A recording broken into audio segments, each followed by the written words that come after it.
What up, Fight World? It's your boy Ego, and I'm back with some more boxing. First, before I start my post-fight for Adonis Stevenson versus Thomas Top Dog Williams, I must say this. Thank you, Al Heyman. I just watched the Spike TV telecast for Premier Boxing Champs. Now, the main event was clearly the best fight of the night. Elder Alvarez, his fight to me was kind of boring.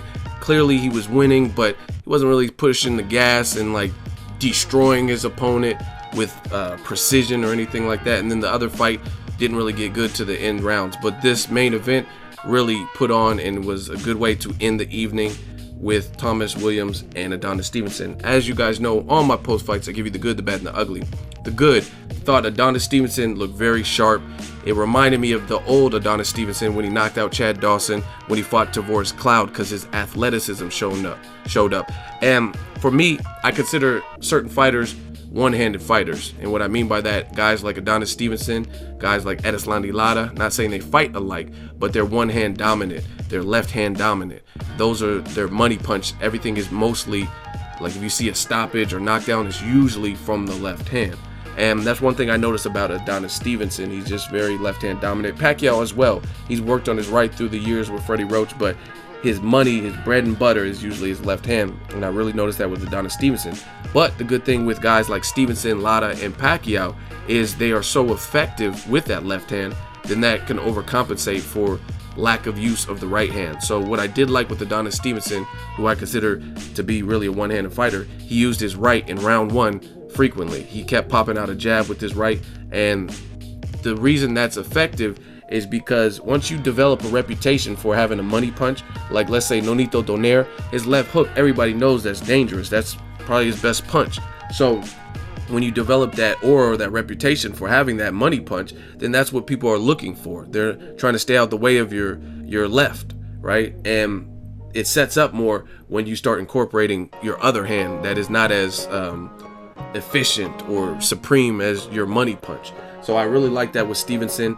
I also liked his athleticism in round one. I thought he was aggressive, and sometimes fighting competition like this brings out the best. He knew he was in there with a guy who's undefeated, who had momentum from knocking out Edwin Rodriguez, a guy who, for lack of better words, is just tough as fuck, right? Andre Ward fought him and was winning, but he didn't knock him out. I mean, that's a little bit different because he weighed over 190 pounds at a super middleweight, but it was still a person he fought. Guys like Michael Seals hurt him, and he got back up in that particular fight. Now, the thing with, I guess the bad with Thomas Williams, I'm not going to really trash his performance because I think he did a lot right, but I think he's just a little bit too wild, and clearly Stevenson is a better boxer with power, so it's always going to be dangerous. But I really like what I seen, and I would watch Thomas Williams again. I think he was just outgunned by the better fighter and the champion with more experience. And it's a far cry from an Edwin Rodriguez who's there to be hit and his head's getting rocked back and forth. I covered that fight live. It was on the Berto versus Ortiz undercard, and Williams was hurt. The thing is, to me, Rodriguez is just, he's not really a smart fighter, so he does dumb mistakes. He had Williams hurt, and then he just got way too reckless and aggressive, and then he ended up getting caught and knocked out brutally by Thomas Williams. But Stevenson, he has more patience. He's been at this level. Both guys have been stopped, which was intriguing about this matchup. If you guys don't know, Darnell Boone stopped Stevenson back in the day, a guy with power who's been in there with everybody. And then Stevenson came back to avenge that loss and stopped Darnell Boone. And as well as Thomas Williams had been stopped too by Gabriel Campillo.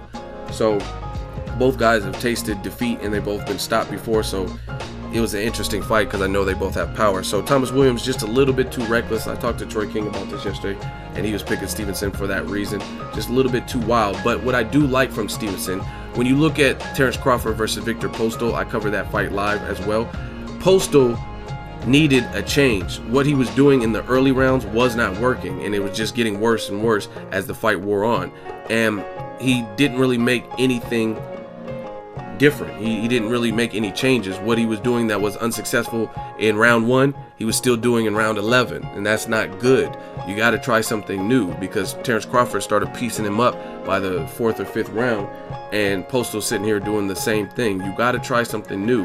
And what I liked from Thomas Williams was he got knocked down in the first round, got back up like a true warrior, and he actually had a very good second round where he came out with the high guard and he started walking Stevenson down. Not only was he doing that, he was effective in doing that, and it looked like he stumbled or hurt Stevenson at the end of the round, which made it kind of a fun firefight because he's the taller fighter and he had the real high guard, kind of like what Floyd Mayweather does when he gets hurt. He has that real tight high guard and he might start walking you down.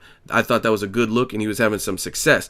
Me personally, I think I gave it to Adonis Stevenson by a slight margin, but I wouldn't argue if someone gave round 2 to Thomas Williams. So some guys that get knocked down in the previous round, they get finished in the very next round. So I really like that durability and that switch of game plan, which is something Victor Postal didn't do when he fought Terrence Crawford. So I like that approach with the high guard. So to me, this wasn't really a matter of Thomas Williams wasn't trying. That's why I'm not going to slander or bash his performance. I think he was in there with the champion with better boxing fundamentals, and it was a fun fight. It was a slugfest, and this fight really lived up to what it was supposed to be. It was the best fight on the card. I really thought Stevenson looked sharp, and it excites me for the light heavyweight division because Stevenson did look so good. And I know Ward is fighting Alexander Brand next week, and I'm going to cover that fight live. And then if he gets past him, he's supposed to fight Kovalev. So can you imagine next year if the winner of Ward-Kovalev fights Adonis Stevenson in a unification? That's big business, right? Even if Kovalev, let's say, lost to Ward, I would still want to see it based on that performance, right? Because that's an interesting mesh of styles. Both guys with power. Kovalev is more of a two-handed fighter, good boxer.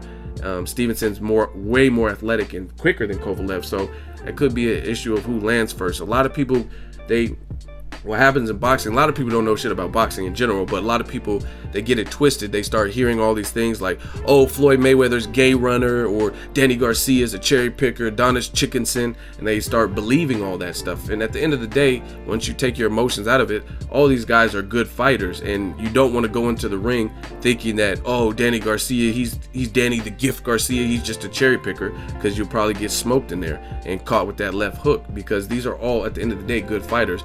He didn't look like Adonis Chickenson tonight. He was fighting a disciplined fight, an offensive fight, better boxing. I mean, he looked like a good fighter, right? So I really want to see the Kovalev fight, win, lose, or draw with Andre Ward. I think that's still a mega fight that they can make. Kovalev's a road warrior, so they should be able to meet and discuss a venue. I think that's a great fight. Light heavyweight division is starting to excite me again. You got Artur Beterbiev, you had the co-main event or whatnot, Elder Alvarez. There's some players. Joe Smith Jr. just knocked out Andres Fanfara. Can you imagine Joe Smith Jr.? I would love to see Joe Smith Jr. versus Thomas Williams Jr. That, to me, that's a good fight. That's a solid fight with where both guys are, right? So there's some action at light heavyweight, which is interesting to me. For now, I think Adonis Stevenson looked really good, and it's going to be interesting. I'm going to be watching, obviously, Ward Brand, covering that fight, and then Ward Kovalev if that comes off. It's just a lot of good stuff. But Stevenson looked sharp. He looked more vintage, and sometimes it takes certain people to bring that out of you. He knew he was in there with a guy with momentum, with some power, who's taller than him, so he didn't sleep behind the wheel. It's not the same as preparing for Tom Carpensy or whoever Adonis Stevenson fought next. So I thought this brought the A game out of Adonis Stevenson. He looked focused. He battled a little bit of adversity as Williams started to walk him down, and it was just a fun fight. Now, I got to say this before I get out of here. PBC absolutely killing the competition. You got fights like this on free TV. Now, it may not be CBS, Fox News, or not Fox News, fuck them, Fox Free, but my cable package, I can't speak for everyone, DirecTV, this is part of it. This is not, I don't pay an extra additional month for this like I do HBO or Showtime, right? So to me, I consider that free. What I mean is I'm not paying like $24 extra a month for HBO and Showtime like I do with those channels, and it's damn sure not on a pay-per-view. So I think pay-per-view is slowly but surely getting phased out unless you're a big star, unless it's a big fight, Ward Kovalev, or a superstar like, let's say, Mayweather versus whoever, or Pacquiao versus a big name. Even if you feel a big name like Broner doesn't deserve it, those are fights that will sell well and they'll do good for the public.